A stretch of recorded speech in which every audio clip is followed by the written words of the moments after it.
बिस्मिल्लाहिर्रहमानिर्रहीम। अस्सलाम वालेकुम। बुशरा देसी पकवान में खुशामदीद। आज मैं आप लोगों के साथ शेयर कर रही हूँ साबुत बैंगन की रेसिपी। तो उसके लिए मैंने बैंगन लिए हैं। बैंगनों को 4 ऐसे कट लगा लिए हैं। अब मैं इसमें हल्का हल्का नमक इसके ऊपर छिड़क दूँगी और उसके बाद इनको अलहदा से फ्राई कर लूँगी और मसाला इसका अलहदा से बनाऊँगी। तो अगर मेरे चैनल पे नए हैं तो सब्सक्राइब कर लें ताकि मेरी आने वाली वीडियो आप तक पहुंच सके। मैंने कढ़ाई ली है, उसमें थोड़ा सा मैं कुकिंग ऑयल ऐड करूँगी। उसमें कलवंजी और ज़ीरा ऐड करूँगी। कलवंजी हर बीमारी का इलाज है, मौत के अलावा। आप इसे ज़रूर सालन में ऐड किया करें। उसके बाद मैंने लहसुन ऐड किया है, उसको हल्का सा फ्राई किया है। उसके बाद प्याज ऐड किया है, प्याज को भी हल्का सा फ्राई करूँगी। दूसरी तरफ मैंने पैन लिया है, पैन में मैं ये सारे साबुत बैंगन फ्राई होने के लिए रख दूँगी। तो उसके बाद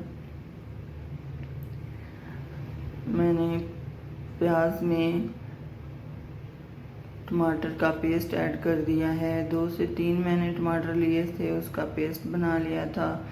कूटा सूखा और भुना हुआ ज़ीरा और धनिया और लाल मिर्च इसमें मैंने ऐड कर दिया है। अब 2 टीस्पून में इसमें नमक ऐड करूँगी और बैंगनों में मैंने हरी मिर्चें भी ऐड की हैं कि थोड़ा सा बैंगन का टेस्ट इसमें आ जाए। और मसाले में थोड़ा सा पानी ऐड करेंगे और इसको अच्छी तरह फ्राई करेंगे। उसके बाद हम इसमें बैंगन ऐड कर देंगे जो हमारे फ्राई हो गए थे।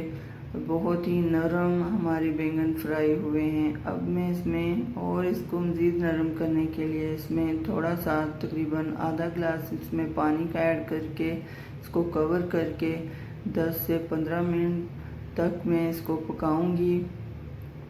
तो बिल्कुल मीडियम फ्लेम पे हमने इसको 10 से 15 मिनट तक पकाना है।